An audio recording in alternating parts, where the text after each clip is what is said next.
बरसात की रात थी जब आसमान से सिर्फ बारिश नहीं बल्कि किसी की तकदीर भी बरस रही थी। लखनऊ के पुराने चौक इलाके में एक टूटी सी दुकान के कोने में एक लड़की कांपती हुई खड़ी थी। भीगी हुई साड़ी उसके शरीर से चिपकी हुई थी और सीने से सटा एक छोटा सा बच्चा जिसे वो दोनों हाथों से जकड़े हुए थी। बच्चा रो रहा था, भूख और ठंड से। लड़की की आंखों में डर था, लेकिन कहीं बहुत गहराई में एक उम्मीद भी, जैसे कोई चमत्कार हो जाए। उस लड़की का नाम चंपा था। चंपा की उम्र मुश्किल से 19 साल रही होगी।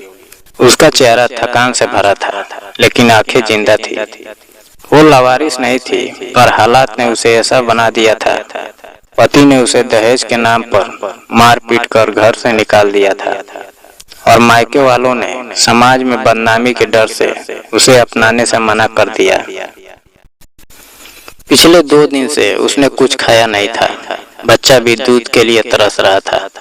चंपा किसी मंदिर के पीछे सोती थी और दिन में चौराहे पर भीख मांगती थी, लेकिन आज बारिश ने उसकी सारी उम्मीदें बहा दी थी। ठीक उसी वक्त एक चमचमाती ब्लैक एसयूवी गाड़ी सड़क पर धीमे धीमे बढ़ रही थी।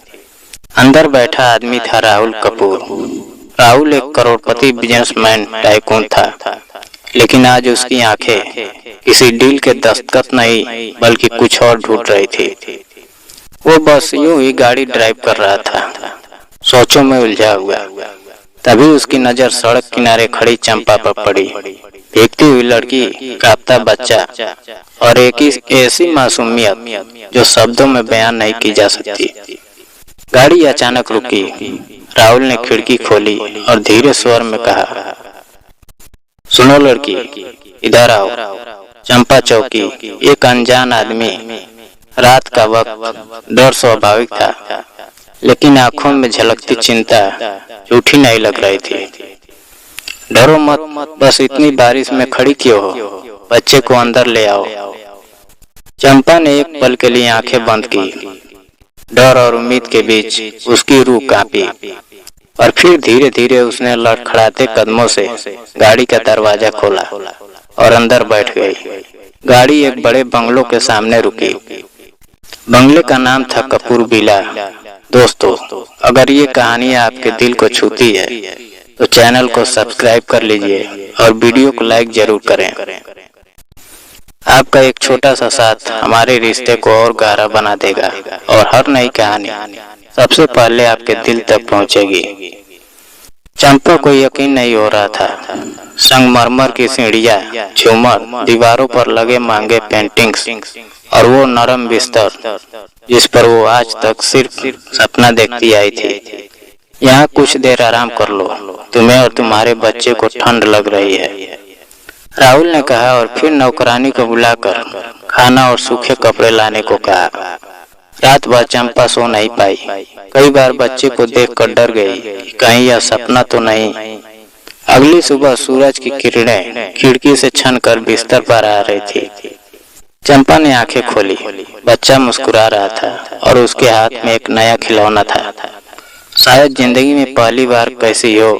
राहुल की आवाज आई, आपने हमें यहाँ क्यों लाया? चंपा ने हिम्मत कर पूछा। क्योंकि कई साल पहले मेरी बहन भी ऐसे ही हालात में थी, पर किसी ने उसकी मदद नहीं की और वो हमेशा के लिए चली गई। तब से एक कसक रह गई दिल में, शायद आज उसे कुछ सुकून मिला होगा। चंपा कुछ नहीं बोल पाई, बस चुपचाप आंखों से आंसू बहने लगे। राहुल ने अगले ही दिन एक महिला सहायता संस्था से संपर्क किया। चंपा को वहीं रखा गया, जहां उसे खाना, इलाज, काउंसलिंग और सिलाई बुनाई का काम सिखाया गया। कुछ ही महीनों में चंपा आत्मनिर्भर हो गई। उसका बेटा गोपाल पास के प्ले स्कूल में पढ़ने लगा। चंपा ने अब खुद के पैरों पर चलना सीख लिया था और एक दिन उसी संस्था में वो स्वयं एक ट्रेनर बन गई, जो दूसरी बेसहारा औरतों को जीवन जीना सिखा रही थी। 2 साल बाद एक बड़े प्रोग्राम में चंपा को बुलाया गया, मुख्य वक्ता के तौर पर। स्टेज पर खड़ी होकर उसने कहा, अगर उस रात किसी ने मुझसे यह कहा होता कि मैं एक दिन इतने लोगों के सामने बोलूंगी तो मैं हंस पड़ती। पर आज मैं जानती हूँ हर औरत में शक्ति होती है, बस किसी एक इंसान का भरोसा चाहिए होता है। मेरे लिए वो इंसान थे राहुल कपूर, और अब मैं दूसरों के लिए वो भरोसा बनना चाहती हूँ। स्टेज से उतरते ही राहुल ने मुस्कुरा कर कहा, अब तुम दूसरों के लिए वो उम्मीद बन गई हो जो उस रात तुम्हारी आंखों में थी। दोस्तों, कभी कभी एक छोटी सी मदद किसी की पूरी जिंदगी बदल सकती है। हर चमकती गाड़ी बुरे इरादे की नहीं होती, और हर भीगती लड़की मजबूर नहीं, वो बस हालात की शिकार होती है। राहुल कपूर ने सिर्फ एक रात किसी की मदद की थी, लेकिन उस मदद ने कई जिंदगियों को रोशनी दी।